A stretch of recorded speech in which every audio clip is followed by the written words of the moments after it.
नमस्कार मंडळी, आज आपण कलिंगडाचा ज्यूस पाहणार आहोत। कलिंगडाचे काप करून घेतलेले आहेत, ते मिक्सरमध्ये घालायचे।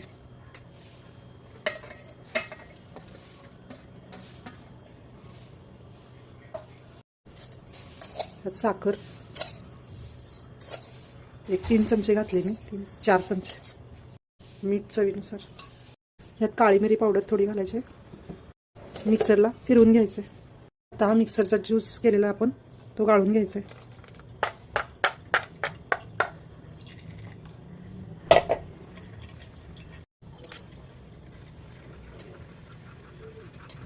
अशा पद्धतीने सर्व ज्यूस काढून घ्यायचा।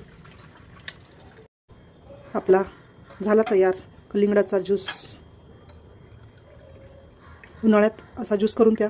तुम्हाला आवडला असेल व्हिडिओ तर व्हिडिओला लाईक करा, नवीन असाल तर सबस्क्राईब करा। व्हिडिओ पूर्ण बघितल्याबद्दल धन्यवाद।